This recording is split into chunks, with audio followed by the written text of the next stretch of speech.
Section 1.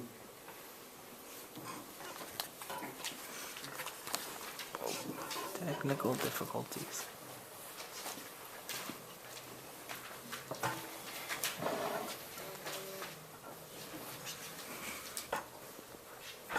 So, Section 1 has to do a lot about the due process laws and how it regulates with the 5th and 14th Amendment. So, the Constitution contains two due process laws, which are the 5th and 14th Amendment.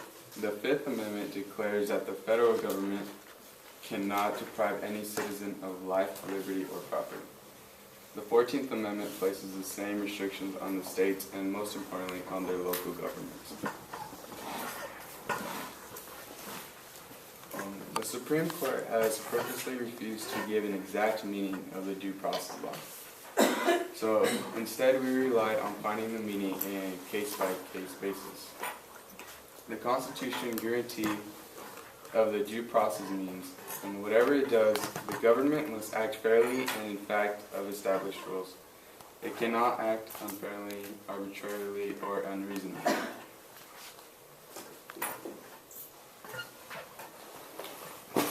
Since the government has to act accordingly to the law and must be fair, the Supreme Court has added the idea of substantive due process to It's substantive. substantive Yeah, sorry. due process to the original notion of procedural due process. The substantive due process involves the policies and substance of governmental actions, while the procedural due process has to with how the procedures and methods of government action are held. So can I give you an example of this? Today I'm participating in an expulsion hearing this afternoon. And the reason that that has to happen is because you guys have a constitutional right to a free and appropriate public education. It's called faith. Now, you can't be denied that constitutional right unless and until due process has taken place. Okay? So, if you're going to be expelled from this institution, first of all, was the substance of what you are being considered for expulsion, is it legit? Okay? That has to be determined, and in order for that to be determined, there's a process. So your constitutional protections could also be violated not just in the substance, but in the way we determine that, which is also the process. So one is substantive, was the expulsion merited based on the substance of the claim, and was every step taken to ensure that you were not denied your constitutional right. That's known as the what? The procedural, right? So there's the substantive and the procedural. So if you were charged with the crime of burglary, and there was a threat that you could be thrown in jail for 10, 15 years, is that a pretty big deal? Yeah. It's a pretty big deal, right? Yeah. So you'd want to make sure that the substance of that claim was legit. It was constitutional. And then you would, is burglary, something that is illegal constitutionally, and what they're charging you with. Then the procedural would be, were you notified every step along the way? Were you given every chance that's afforded you under the Constitution? Do you understand the difference between substantive and procedural? I'm going to talk about it right now. Okay. Ladies and gentlemen, cha-cha. The examples of the due process. In the classic case, Rakin versus California, in 1952 exemplifies the procedural due process. So Rakin was suspected as a narcotics dealer. 3 LA deputy sheriffs went to his home. They forced their way into his room, and they found him sitting on his bed with 2 capsules on top of his nightstand. But when the sheriffs asked him what it was, he swallowed the pills in time before he got arrested. So the deputies took Rakin to the hospital to get his stomach pumped, and later then found morphine. The state then convicted Rakin for violating the state's narcotic laws. And that's when Roger was talking about, the cases are legit. But the Supreme Court held that the 3 officers violated the 14th Amendment's guarantee of procedural due process. And in the next slide, I'll tell you So what that they was did. illegal? Yeah, Do you understand? And ask him. Yeah. Ask him what. this is what it says. Change it. So this is what the court said when the case was going on. This is conduct that shocks the conscience, illegally breaking into the privacy of the petitioner, the struggle to open his mouth and remove what was there, the forcible extraction of his stomach's contents. This, of course, of proceeding by agents of government to obtain evidence is bound to offend even hardened sensibilities. There are methods to lose to the rack and the screw. So basically they're just saying that the cops just can't go in there and think that he's a narcotics dealer and they're just going to pump it out of his system. They can't do that. It's illegal. But what we were talking about yesterday, if it's like in plain view, they can. But it wasn't in plain view. It was a tip that they It was had a got, tip, and and it it's says not that they enough. forced themselves into the Oh. room.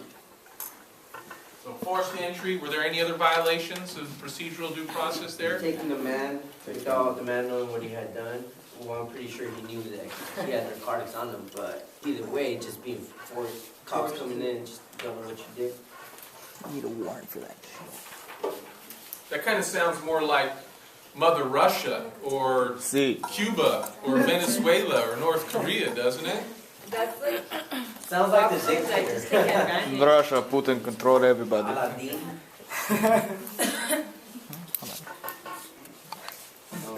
So this case has to do with the substantive due process in the Pierce versus Society of Sisters in 1925. In 1922, Oregon's voters has added a new compulsory school attendance law that required everyone from age 8 to 16 to attend public schools. They wanted this law to be drawn because it would purposely destroy private, especially parochial schools in the state. Do you understand what that's saying? They're saying that like, It's, oh, go ahead, Cindy. okay. Basically, if you're from 8 to 16 and you used to go to a private school, like a Catholic school, you can't anymore because the law now says that you have to go to a public school. See, so that's not fair. Or if you were homeschooled? And the Well, how come government you is have to all go into a that's not a public school? Yeah, she would have to be forced to go to a public school. and it's like the government is forcing the parents to On what take their you should children. be. Yeah. Like, How do you like that? Does that sound more like Cuba, where the state says you have to go to this public school, you have no choices? that's not right. So what This happened is was, America. you guys should know. A Roman Catholic order challenged the law's constitutionality.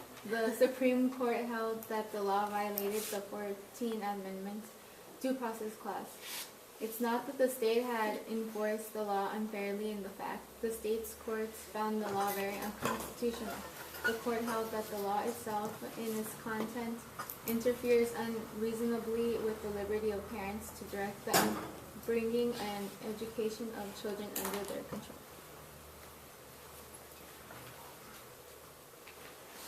The 14th Amendment and Bill of Rights. Recall these points from Chapter 19.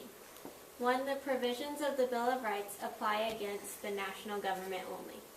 2. The Supreme Court held that the 14th Amendment due process clause includes most of the protections set out in the Bill of Rights. The police power. The police power is the authority of each state to act to protect and promote the public's health, safety, morals, and general welfare. The use of police power often conflicts with civil rights protections. When this happens, the court must choose between the society and the individual freedoms of another. Time after time, state and federal courts have came down on the side of the police power. Why? They decided to uphold the rights of society to protect itself from the individual rights of others, then cause harm to society. So this begs a great critical thinking question. How would you guys advance or propose the best way of determining when the needs of the many outweigh the needs of the one? What?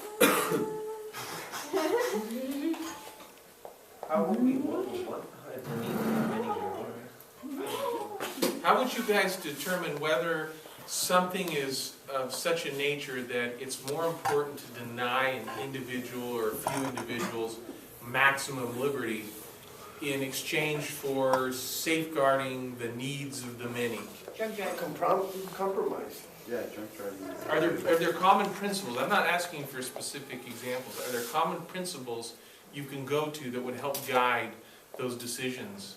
Probably when it's, like, when the majority is in danger physically, like their health. Like, So let me rip something from the headlines. Do you think government should force every child to be able to have the measles vaccine Hell in no. order to, But then what if everyone says, having measles. yeah, That's already happening. what if you get it, Joey, huh? and you brought up her definition there, one of the principles was that if it safeguards the majority of their physical ability. We now know, because of, in California, Disneyland, there was a ground zero for the outbreak of now apparently is mutating, the measles now is mutating into more virulent strains. So the vaccine we've had for decades, which has almost eradicated measles, is now mutating, which could compromise those who have been vaccinated and leading to an epidemic of measles breakout. Could it not also be mutating because of the science that we are implying to it? I mean, there's a lot of vaccines.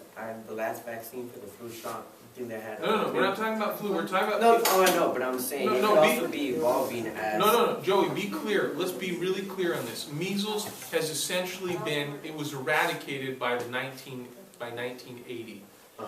And then there was this big movement because of a big finding in the mid-1980s of some study which said that they thought getting vaccines could cause autism and other things. And now it's been proven that that 1980 study, which everyone seems to be basing their stuff off, is completely bogus. So, it begs the question, should government force children to be vaccinated in an effort to safeguard the population? No. Personally, I think that's the right thing to do, but I also think that that would cause riots.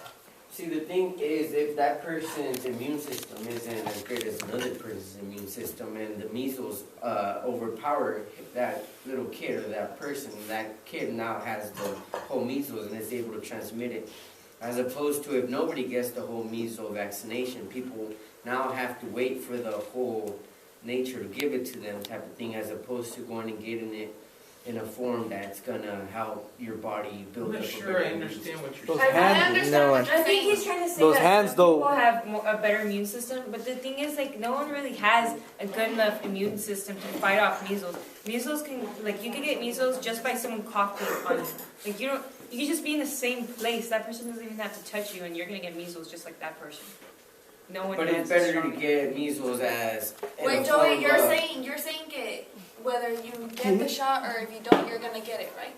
No, I'm saying that if you get the shot and your immune system isn't the greatest, then you're obviously gonna have measles that are gonna be overpowering your body. No, you're missing No. the point. That, medically speaking, Joey, that the No, they the put a little possibility bit of in that there just so happening your is like immune system can get used to it. .0001. They don't give you full-blown measles. It's dead. It's a dead form of the virus. I know, but even with the flu shot, there's dead forms of the Okay, we're virus, not and they're talking, saying you're that. talking about the influenza. We're talking about measles. This is a different thing. But what I'm trying to say is that people get. Alright.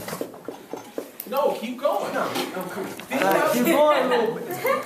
Well, I think he's trying to compare it to like sometimes when you get a shot, it's not as effective. For example, I had the flu shot, Okay. yet I still got the flu. Okay, let me be clear one more time. We're not talking about influenza. Influenza, they cannot cure that. We had measles cured. You guys understand this? Okay. We had measles cured in this country by 1980. There were no more outbreaks of measles. It was cured. And they say we're getting And smarter, but we measles can't mutate. help fix it now? Like, It's because it like. That's why they had the overpowered vaccine so it wouldn't come back. It mutated, but the and now they vaccines need is a bringing stronger them back. vaccine.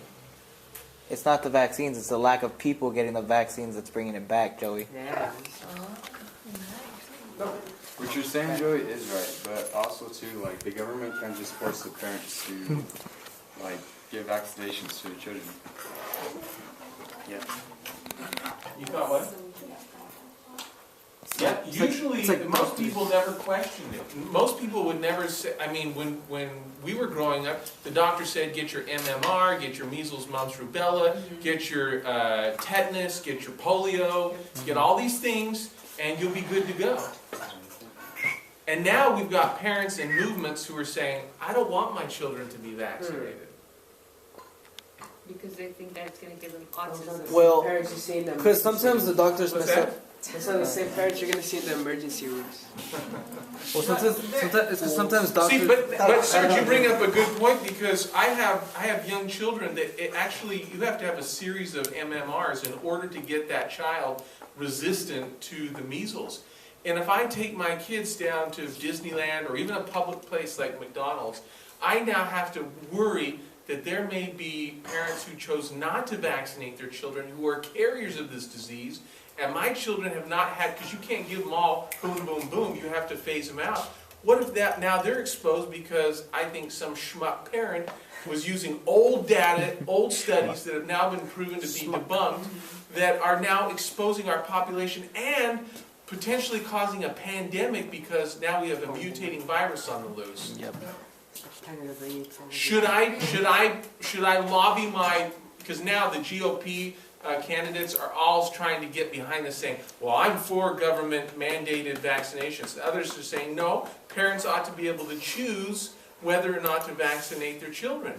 Where do you stand on the issue? When do the needs of the many outweigh the needs of the one? When the health waste it all in. What else is an issue? When the health is waste everything. That's the question we're asking, right? Yeah. That's it. 50,000 members.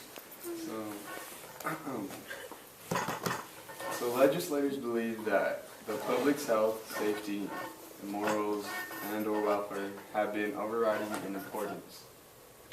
So to promote all these things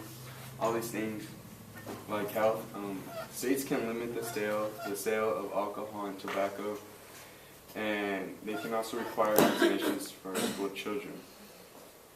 To promote safety, they can punish drunk drivers, require use of seatbelts, and regulate the carrying of smuggled weapons.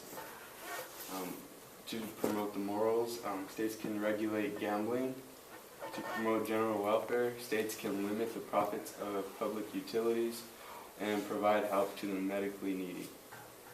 Although governments cannot use police power in an unfair way, they still cannot violate the 14th Amendment due process clause.